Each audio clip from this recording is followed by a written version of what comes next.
Cuando tenía 17 años, más o menos, asistía a una conferencia en mi ciudad. El ponente de esta conferencia era el reconocido bueno. Solo tenía que se dedicó toda la ponencia a atacar a Dios y atacar el cristianismo. Este hombre se autodenominaba como un ateo católico. Lo de católico era un guiño a la cultura católica donde habría crecido, pero el énfasis estaba en su ateísmo. Y entre muchas perlas que dejó en esa ponencia y en su vida, dijo cosas como lo siguiente: Dios no puede existir. Dios no puede existir si el hombre existe. Si Dios existiera, yo no podría resistirlo. Por lo tanto, Dios no existe. No es que Dios no exista, es que no puede. No te preocupes, porque este filósofo realmente se dedicó en su vida a expresar con palabras rimbombantes su rechazo a Dios. Pero lo que Gustavo Bueno hizo bien fue que le dio la razón a Dios. Y más concretamente lo que Dios nos dice en el Salmo 14. Porque este hombre fue una ilustración del hombre que el Salmo 14 nos presenta, al necio. Fíjate lo que dice el 14 para el director del coro, Salmo de David. El necio ha dicho en su corazón: no hay Dios. Se han corrompido, han cometido hechos abominables. No hay quien haga el bien. El Señor ha mirado desde los cielos sobre los hijos de los hombres para ver si hay alguno que entienda, alguno que busque a Dios. Todos se han desviado, a una se han corrompido. No hay quien haga el bien, no hay ni siquiera uno. No tienen conocimiento todos los que hacen iniquidad, devoran mi pueblo, invocan al Señor. Allí tiemblan de la generación justa. Del consejo del afligido os burlaríais, pero el Señor es su refugio. David termina en el verso 6. Oh, si de Sión saliera la salvación de Israel. Cuando el Señor restaure a su pueblo cautivo, se regocijará Jacob y se alegrará Israel. David describe, y tenemos que comentar que necio no significa no inteligente. Hay mucha gente brillante, necia. Necio es el necio moral. Este texto realmente nos muestra la primera vez desde Génesis 1 que el texto bíblico expresa explícitamente la negación de la existencia de Dios por alguien al que Dios llama necio.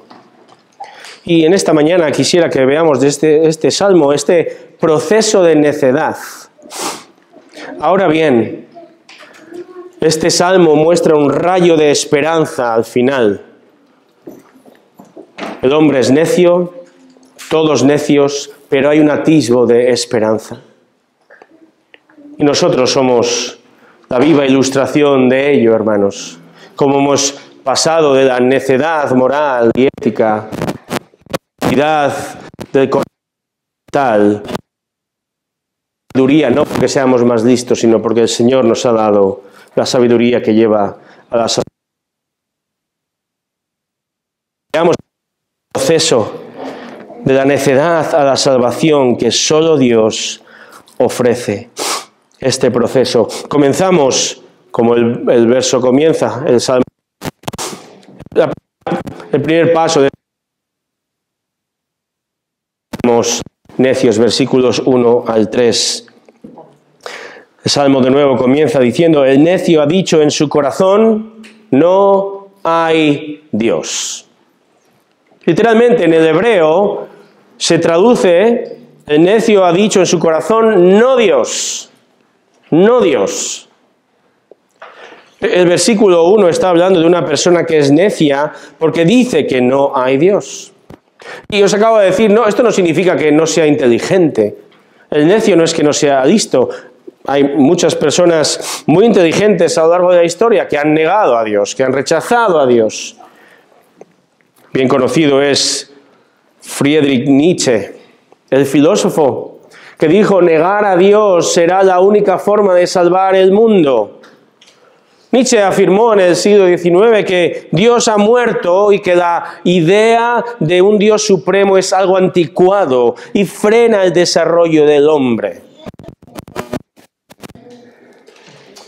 Yuri Gagarin fue el primer ser humano que viajó al espacio, un hombre brillante, el cosmonauta, ¿verdad? Dijo, cuando subió al espacio, dijo lo siguiente: no veo a ningún Dios aquí arriba.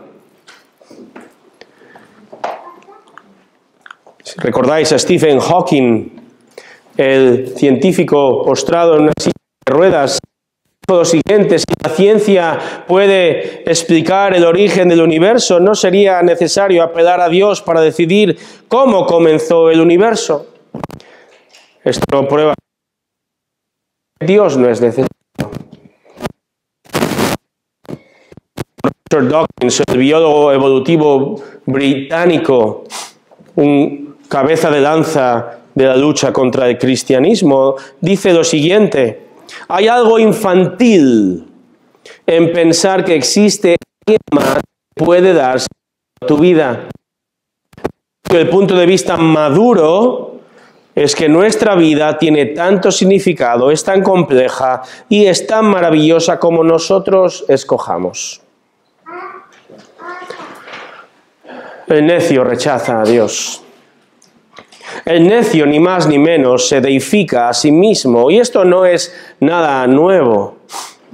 ¿Recordáis en Daniel capítulo 4, cuando Nabucodonosor, el rey más poderoso de su época, afirmaba orgulloso en Daniel 4:29, no es esta, mirando a su ciudad, la gran Babilonia que yo he edificado como residencia real con la fuerza de mi poder y para gloria de mi majestad?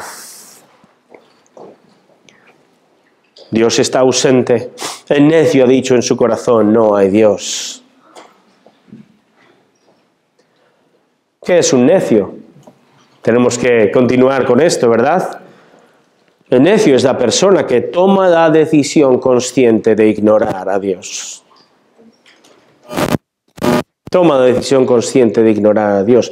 No se trata de que no sabe, no se trata de que no conoce, no, se trata de una elección consciente. El necio decide en lo más profundo de su corazón, de su ser, no creer en Él y vivir de espaldas a Dios. El necio decide ser moralmente insensible a la divinidad. De nuevo, no es que sea poco inteligente. Acabo de nombrar a mentes brillantes de la historia. El mundo los llama sabios y genios, Dios los llama necios.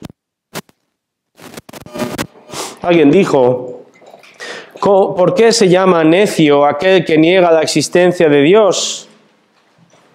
Esta persona no está meramente equivocada, sino que es necia porque la persona sabe, voy a repetir esto, la persona sabe que hay Dios, pero escoge creer y vivir como que Dios no existe. Hermanos, los necios existen, los ateos no existen. El necio existe, el ateo no existe. El propio Gustavo Bueno, el filósofo con el que comenzaba, dijo, nadie puede decir soy ateo sin pensar en Dios. Mira, tenés razón en esto. Romanos, venid conmigo a Romanos capítulo 1. Romanos capítulo 1, versículo 18. enseña que venimos de fábrica, si me permitís la expresión, con una conciencia de Dios, con una conciencia de que Dios es el creador, existe un ser supremo creador. Todos nacemos con este sentido, con esta conciencia del ser creador revelado en la creación. Romanos 1, 18 dice que la ira se revela o se está revelando constantemente desde el cielo contra toda impiedad e injusticia de los hombres, que con injusticia restringen, ocultan, rechazan la verdad. Verso 19. Porque lo que se conoce acerca de Dios es evidente dentro de ellos, pues Dios se lo hizo evidente.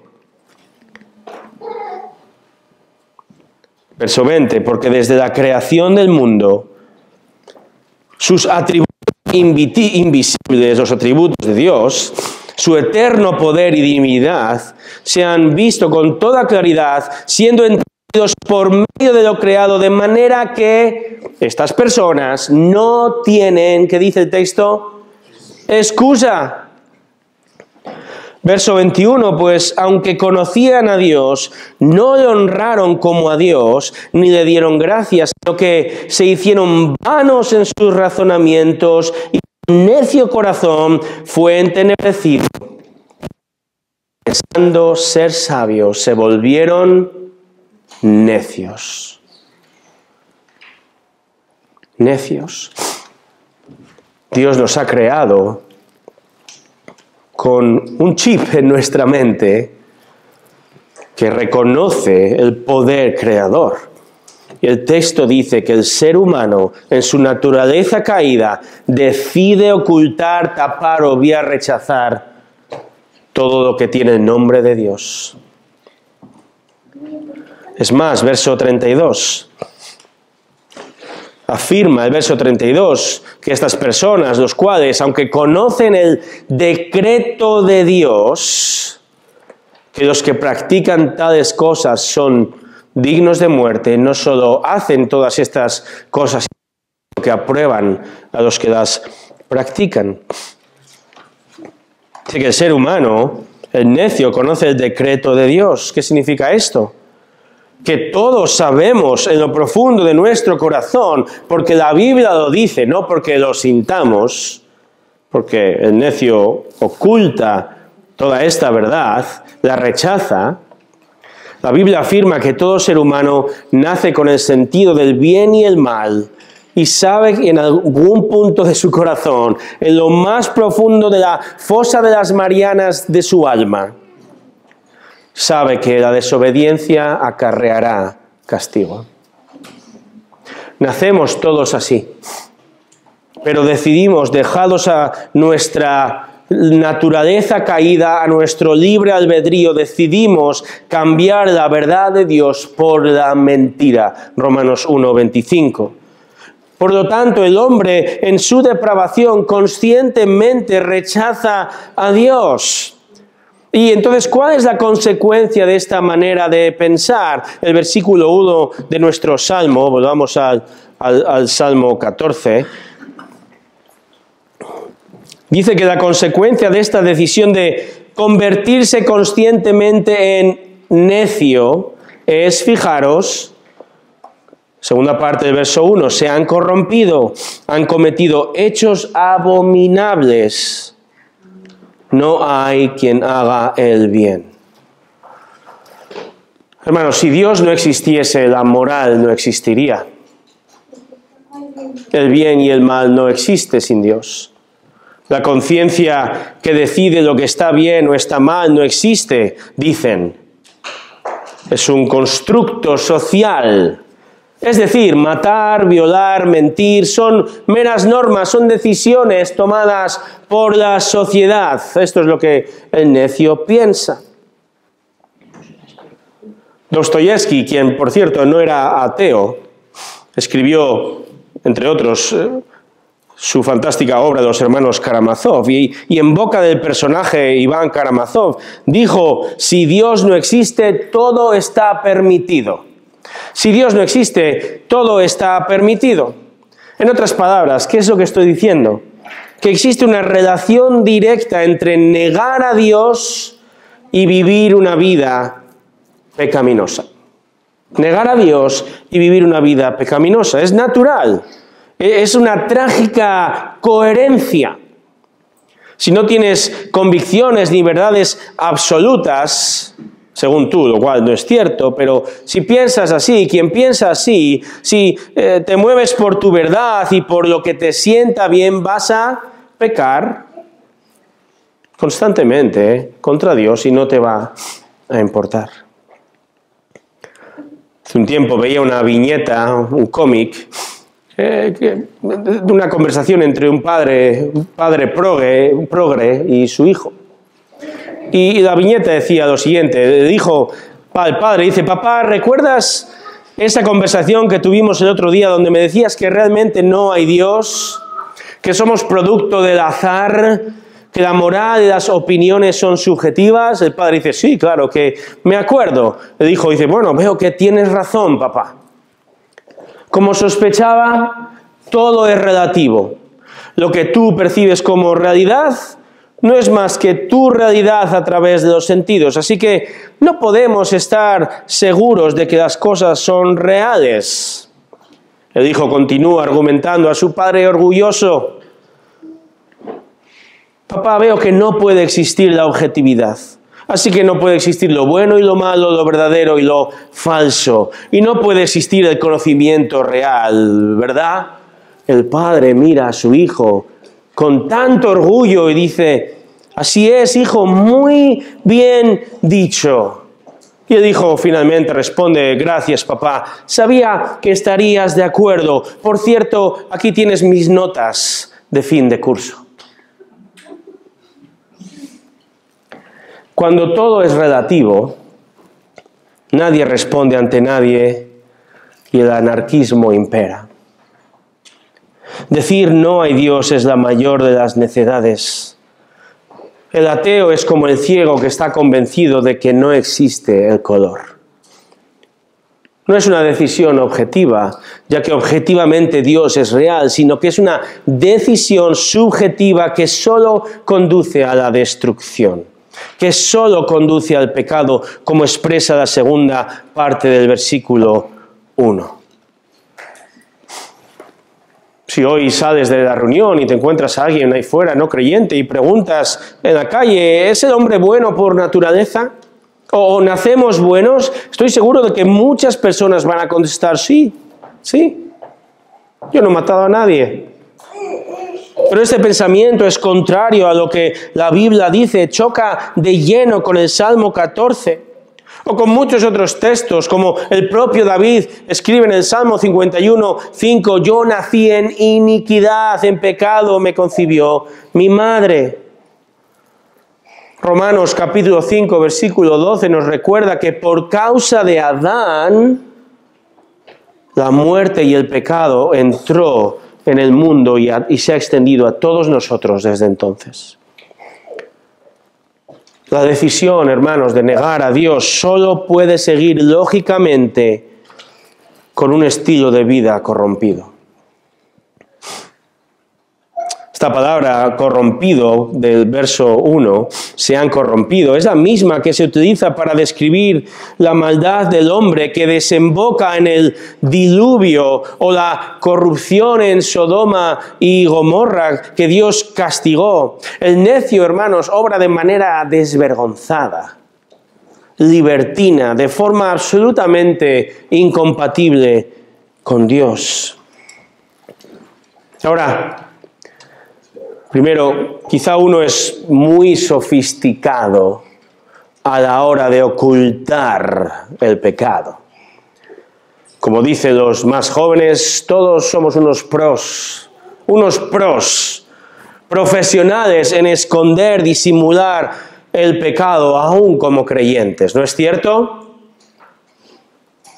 Segundo, no quiero que pienses que este tipo de persona, esta vida corrompida, solo se atribuye a aquellas personas que viven cometiendo grandes pecados. No es así. De hecho, una vida corrompida que rechaza a Dios es una vida de constantes pecados pequeños, pecadillos, entre tú y yo. Eso no existe, ¿no? El pecado pequeño no existe, es una ofensa infinita delante de Dios, pero ya sabéis a lo que me refiero.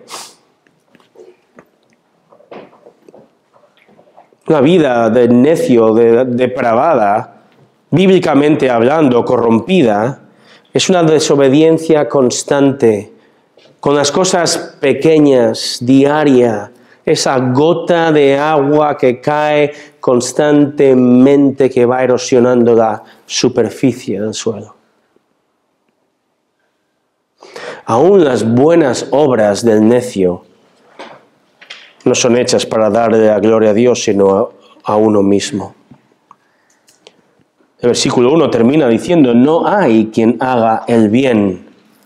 No hay quien haga el bien. ¿Cuántos hacen el bien? Nadie. Este es el corazón de la doctrina, lo que los teólogos han llamado la doctrina de la depravación total. No hay ni siquiera uno que haga lo bueno. Si el versículo 1 responde a la pregunta ¿quién es un necio?, los versículos 2 y 3 responden a la pregunta ¿quién es necio? No sea que estemos pensando todos aquí que estoy hablando con la gente que vive fuera de estas paredes. La contestación a la pregunta ¿quién es el necio? es la siguiente. Agárrate. Tú y yo. Todo el mundo. Versos 2 y 3, lee conmigo. El Señor ha mirado desde los cielos sobre los hijos de los hombres para ver si hay alguno que entienda, alguno que busque a Dios. Todos se han desviado. A una se han corrompido. No hay quien haga el bien, no hay ni siquiera uno. Para probar esta afirmación, David expresa poéticamente que Dios ha mirado desde los cielos. Dios es aquel que lo ve todo, lo sabe todo, omnisciente, omnipresente, pero poéticamente hablando, David escribe que Dios mira, Dios examina a cada persona, a cada uno de nosotros, para ver si al menos uno busca a Dios. Examina a la humanidad y pone la nota final. Y el versículo 3 nos muestra la evaluación del examen. 0. Ni uno. Ni uno se salva. Ni uno aprueba.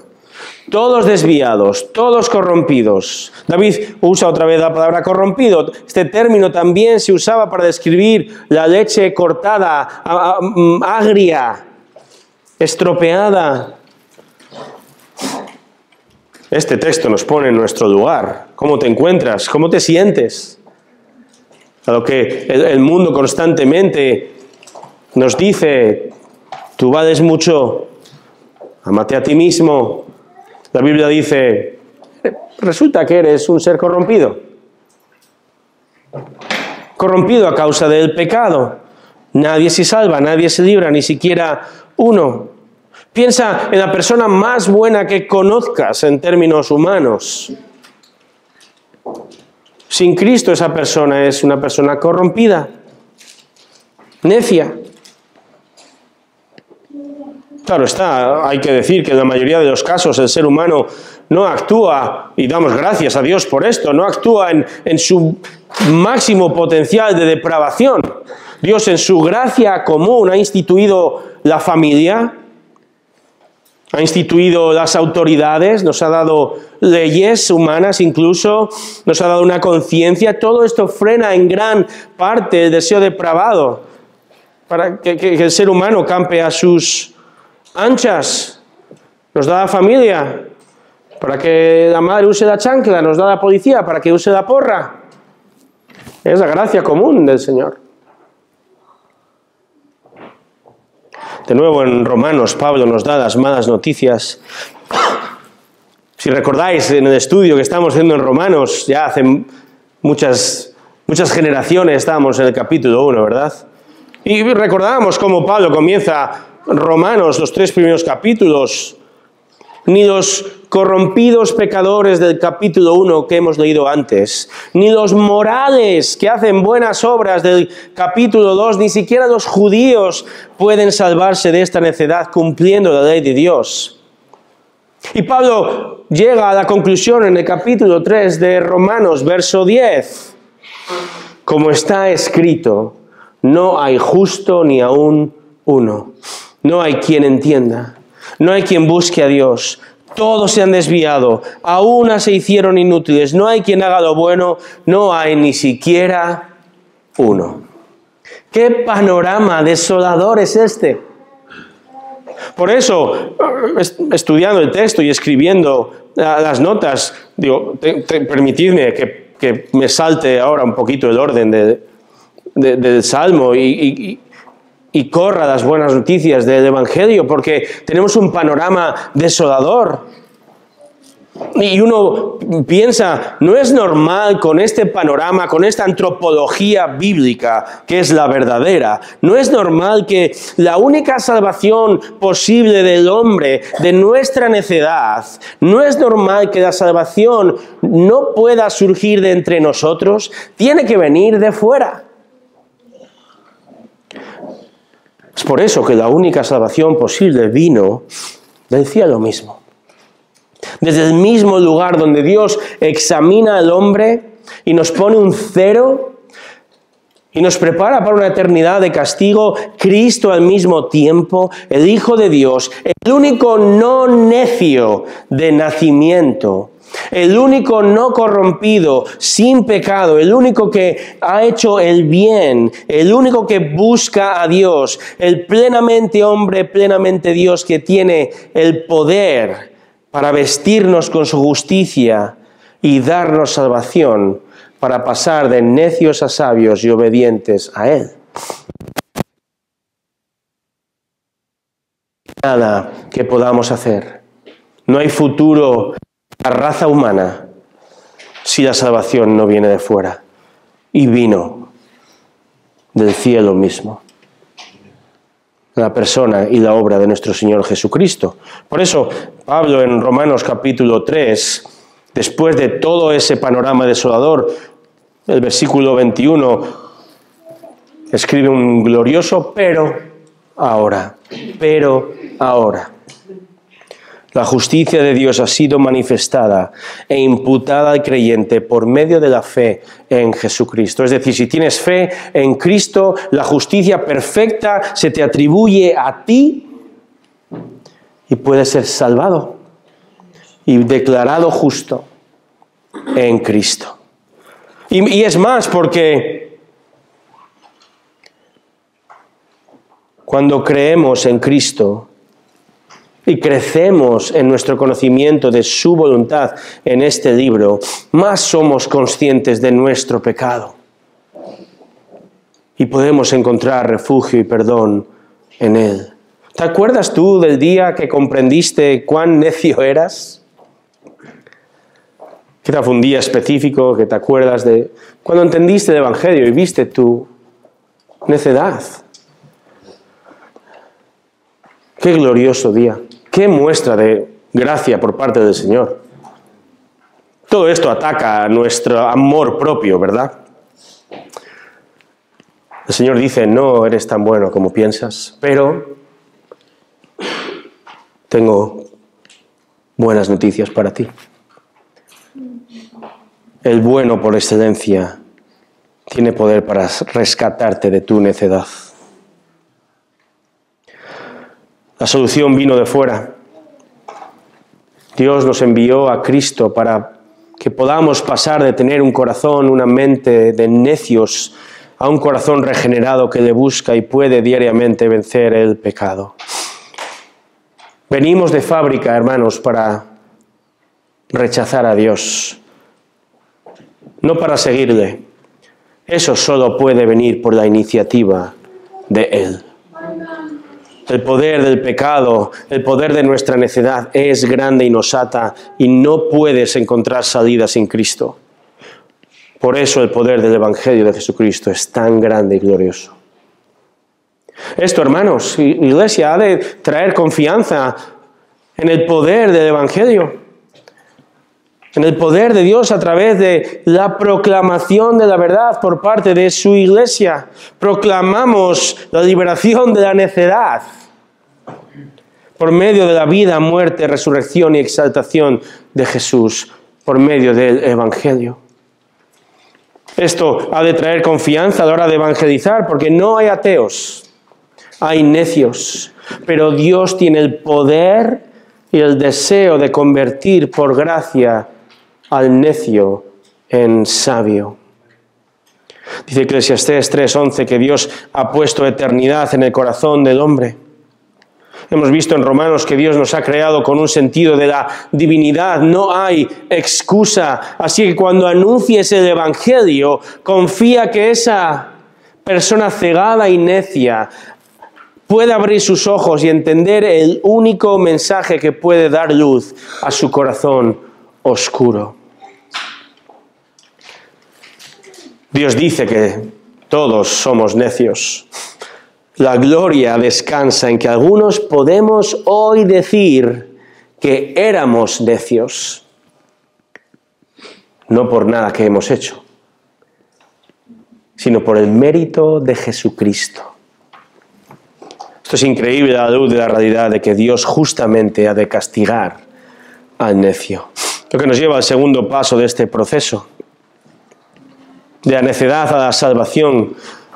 Éramos necios. David continúa diciendo éramos necios y además es que merecíamos destrucción. Merecemos destrucción. Verso 4, David continúa, dice, no tienen conocimiento todos los que hacen iniquidad, que devoran a mi pueblo como si comieran pan y no invocan al Señor.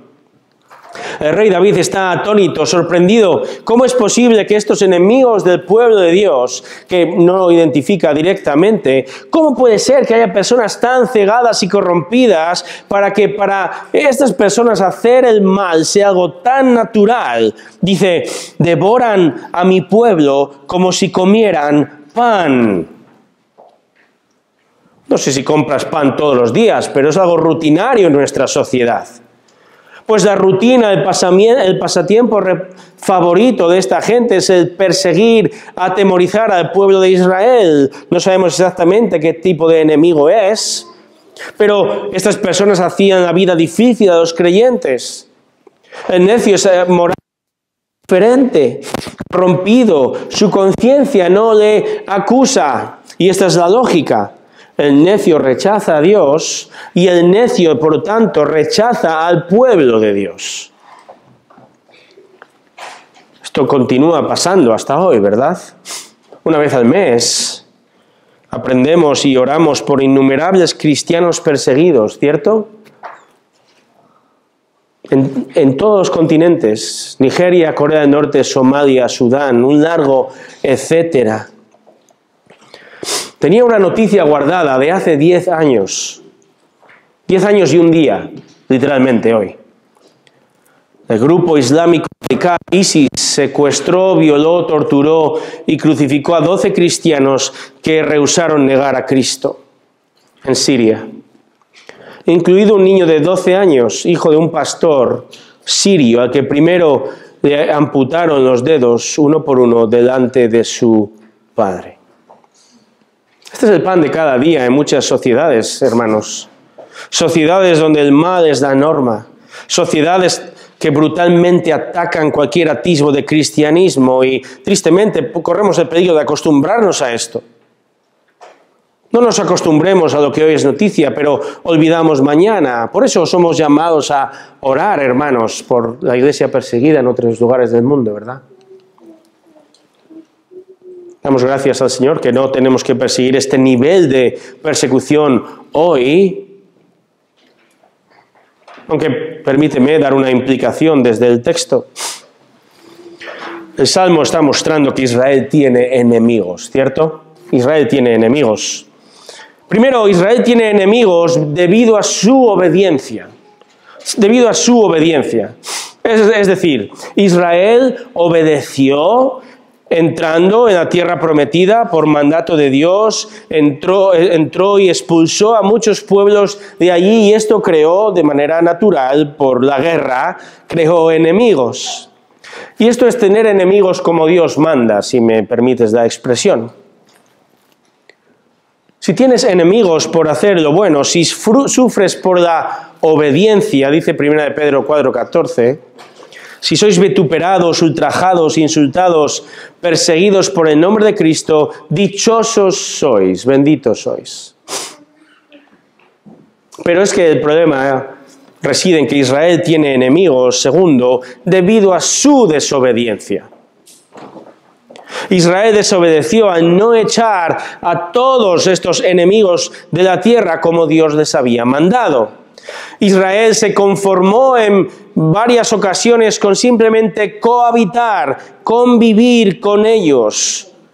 Esto trajo, según la historia del Antiguo Testamento, en última instancia trajo un gran pecado, pues lo que ocurrió es que Israel comenzó a adoptar las costumbres paganas y los ídolos. Y ocurrió lo natural, los pueblos comenzaron a hacer la vida imposible a los creyentes judíos. El Salmo 106 lo describe y lo resume muy bien, versículo 34. Fíjate, no destruyeron a los pueblos como el Señor les había mandado, sino que se mezclaron con las naciones, aprendieron sus costumbres y sirvieron a sus ídolos, que se convirtieron en lazo, en trampa para ellos. Tener enemigos por hacer lo bueno, dichosos sois, dice la palabra de Dios. Pero tener enemigos por hacer lo malo, además de pecador, necio. Pero vayamos un paso más, porque si no tenemos enemigos por causa de nuestra fe, hermanos, si no somos en algún momento confrontados, atacados por nuestras opiniones y convicciones cristianas, quizá es que simplemente estamos cohabitando con los necios. No estoy diciendo que tenemos que salir de fuera y pelearnos con todo el mundo y buscar enemigos por todas partes, pero si somos consecuentes con nuestra fe, vamos a tener enemigos. Al menos discrepancias que van a crecer en una sociedad que hace muchas generaciones que ha rendido su moralidad en nombre del progresismo y la tolerancia, y está cada día más alejada de la voluntad de Dios. Estamos rodeados de necedad. Y no digo de esto de manera orgullosa. Pero fíjate en los versículos 5 y 6. Allí tiemblan de espanto, pues Dios está con la generación justa. Del consejo de afligidos burlaríais, pero el Señor es su refugio. Allí ellos tiemblan de espanto. Estos versículos enseñan que el necio, el que se burla, el que persigue al justo, dice el texto, a la generación justa, es otra manera de llamar a los creyentes, dice que temblarán de espanto, de miedo. ¿Qué significa esto? El texto habla de castigo. En español tenemos el verbo temblar en nuestro texto en presente, pero la manera en cómo el hebreo se comporta y el contexto da a entender que David está describiendo una visión futura, de un juicio futuro. En otras palabras, tarde o temprano el necio va a saber la verdad. Y la verdad no es solo que Dios existe, sino que Él juzgará al necio, porque Dios está del lado del creyente. Mateo 24:41 expresa que al final de los tiempos Cristo dirá al necio: apartaos de mí, malditos, al fuego eterno que ha sido preparado para el diablo y sus ángeles.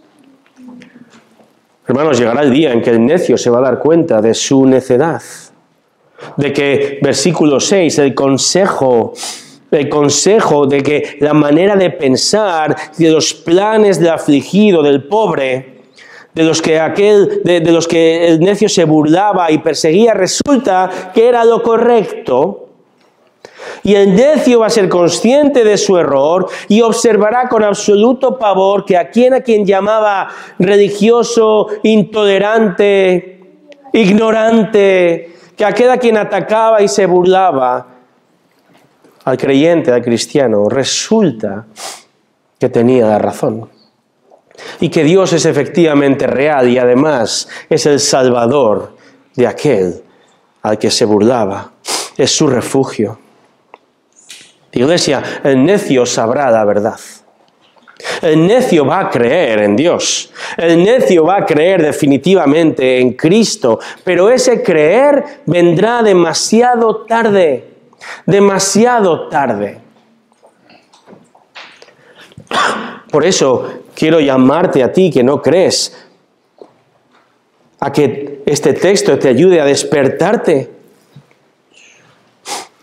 Existe un dicho evangelístico que se usaba mucho en el siglo XIX, quizá lo has oído. Habla de un necio que decía, cuando se le presentaba el evangelio, decía el necio: soy demasiado joven para creer. Después decía: estoy demasiado ocupado para creer. En otro momento decía: estoy demasiado cómodo para creer. Decía en otro momento: soy demasiado viejo para creer. El tratado evangelístico termina diciendo, con la figura de esa persona muerta, fallecida: es demasiado tarde para creer. No queremos que sea demasiado tarde para que creas. Por eso el texto te llama, este servidor te llama y los creyentes aquí te llaman, si tú no crees, a que creas hoy. Hoy es el día de salvación en Jesucristo. Que no creas demasiado tarde. Que no te des cuenta de tu pecado, de tu error, de tu rechazo, de tu necedad. Te lo digo con respeto. No te des cuenta demasiado tarde. Hoy es día de salvación. El Señor te ofrece en este instante perdón de tus pecados, salvación eterna. Ven a Cristo.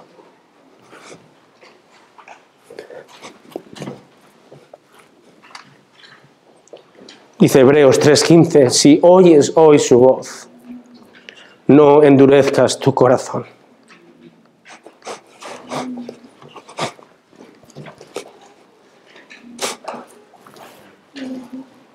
Hermanos, este es un llamado para nosotros, para despertar también. Despertemos. Pensaba en varias aplicaciones y pensaba en el concepto, cuando estudiaba en la universidad, del analfabetismo funcional. ¿Sabes lo que es el analfabetismo funcional? Son aquellas personas que saben leer y escribir, pero no son capaces de comprender lo básico. No pueden usar la lectura y la escritura para desenvolverse en su vida diaria. Es decir, no aplican lo que saben. Y pensaba, ¿cuánto cuidado tenemos que tener, creyentes, del cristianismo funcional? De ser cristianos funcionales, de que vivimos el domingo, venimos a la iglesia, gloria al Señor, y genuinamente adoramos al Señor, pero nos hemos acostumbrado a vivir vidas como cuasi ateos entre semana, donde no acudimos al Señor en todo, donde no tenemos un pensamiento piadoso, donde no tenemos un estilo de vida que apunta constantemente hacia el Señor. Cuidado, no somos ateos, pero a veces vivimos como tal. Rechazamos al Señor, o no lo vamos a decir así ni mucho menos, pero vivimos de espaldas a Él. Hay áreas de nuestra vida en donde parece que no permitimos que el Señor penetre. Abre tu corazón a todas las áreas de tu vida, a Cristo y su palabra. Estos textos también tienen que llamarnos a la gratitud, porque nosotros no éramos mejores. No pienses aquí, no pienses que los cristianos pensamos que somos mejores que los demás.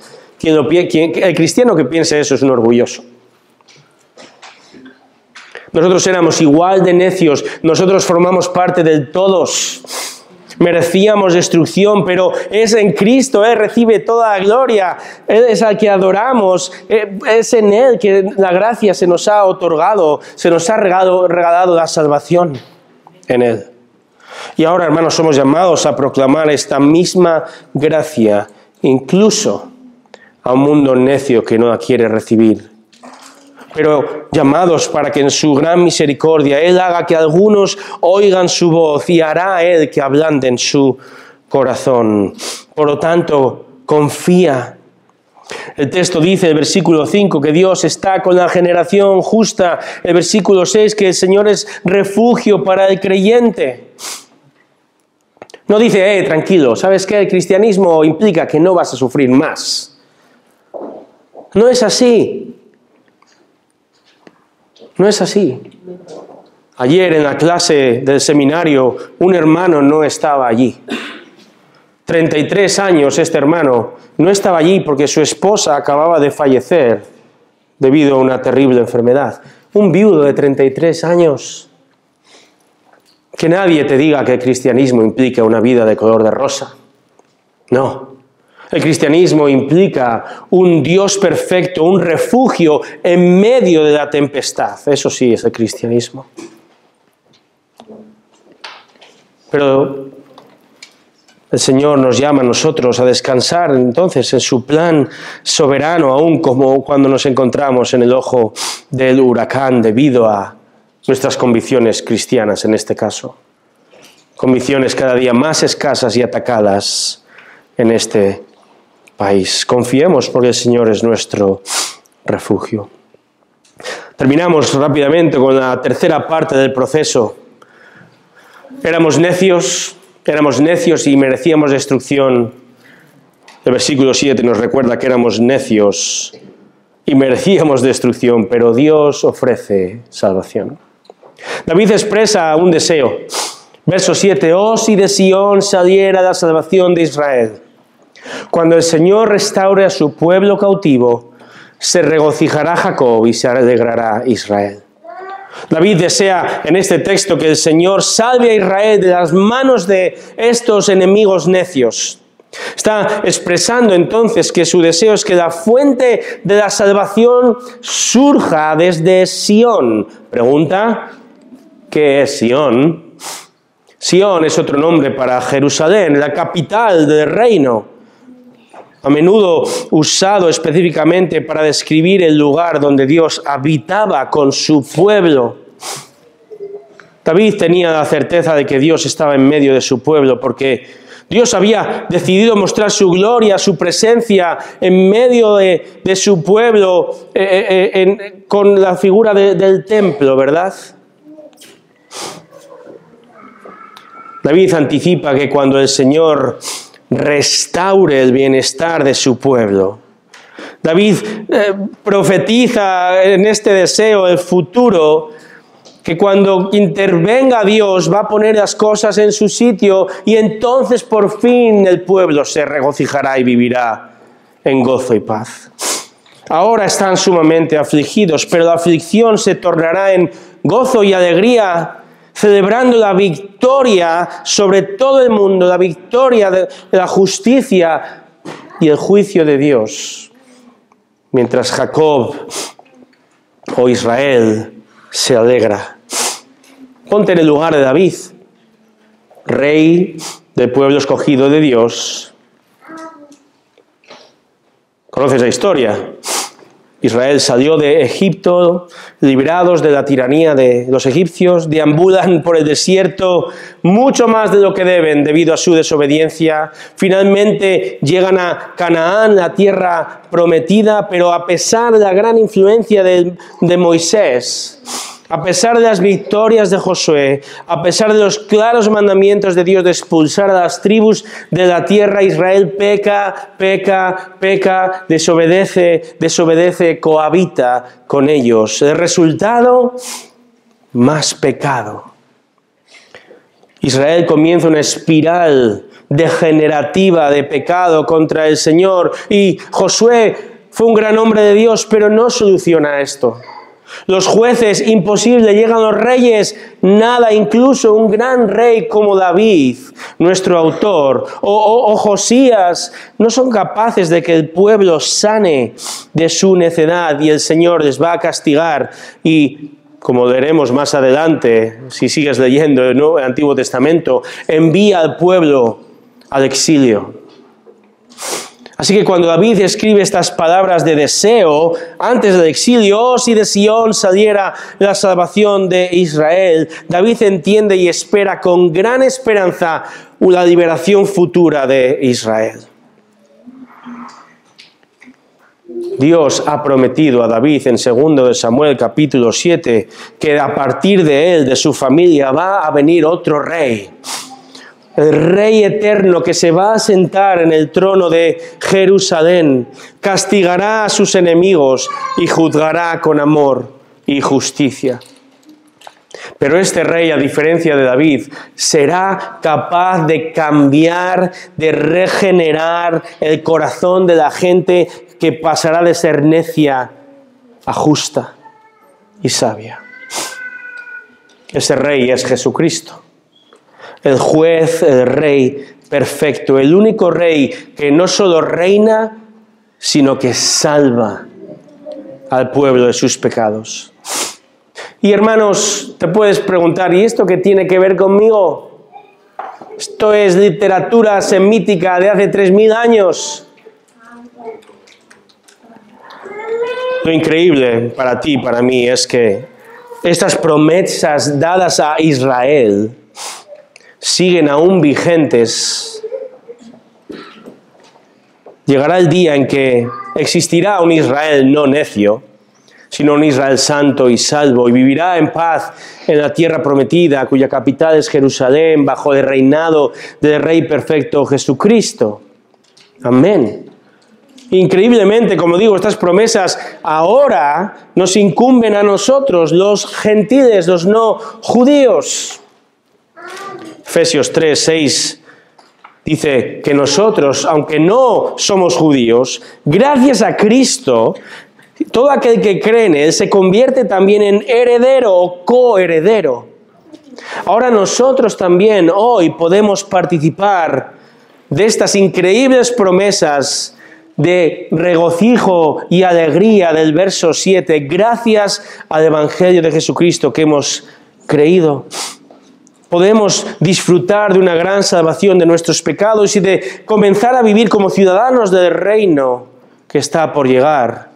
Un reino donde nosotros viviremos con sumo y perfecto gozo. Todo esto, hermanos, gracias a Cristo. Así que esto nos incumbe. 10 años después de aquella fatídica conferencia con la que comenzaba, el filósofo Gustavo Bueno dejó de ser ateo. Gustavo Bueno se hizo creyente. Pero tristemente su necedad lo cegó conscientemente en vida y creyó demasiado tarde. Pues lo que estoy diciendo es que Gustavo Bueno falleció y creyó tras su muerte. Y este hombre lleva 10 años o más temblando de espanto, recibiendo la justa condenación del mismo Dios al que rechazó. Y providencialmente, unas horas después de que falleció el filósofo, fallecía mi tío Sarvelio, que no lo conoce nadie, pero este era un creyente, un hombre sencillo, un fiel creyente, celo extremo por la palabra de Dios, tantas veces despreciado por su fe. Gustavo Bueno fue celebrado por los hombres. Mi tío Sarvelio, un necio a los ojos del mundo, pero sabio y justo a los ojos de Dios. Hermanos, a pesar de tantos avances científicos que han conseguido curar multitud de enfermedades, algo que celebramos como creyentes, ¿verdad? Hay algo que el ser humano jamás logrará alcanzar. la cura de la necedad por sí mismo. Pregúntale a cualquier médico en la sala, me dará la razón. No busques pastillas para la necedad, porque no las hay. La necedad solo se cura con un cambio del corazón. Y no me refiero a un trasplante, sino al nuevo nacimiento, al insuflar de vida que solo Dios concede al alma, a la mente, al pensamiento de aquel que salva. Y esto solo es posible con la obra de Cristo. Cristo puede curarnos de nosotros mismos, hermanos, de nuestra necedad. Y si hemos entendido bien este salmo, habremos aprendido que hemos estado exactamente en la misma condición que aquellos que hoy claman alrededor nuestro: no hay Dios. Éramos necios, merecíamos destrucción. Pero en su gracia Dios mismo nos reveló a su Hijo Jesucristo con el Evangelio y nos ofreció salvación. Una salvación que hoy todavía hace posible lo imposible. Y podemos entonces vivir con tranquilidad, confianza y seguridad a pesar de los ataques del necio. Termino con una cita del pastor americano James Montgomery Boyce. Dice: abandonados a nosotros mismos, nuestras mentes corren hacia la insensatez total y actuamos como necios constantemente. Pero en Cristo encontramos una sabiduría de Dios que es capaz de salvarnos y guiarnos por el camino de la justicia. Vamos a orar, hermanos.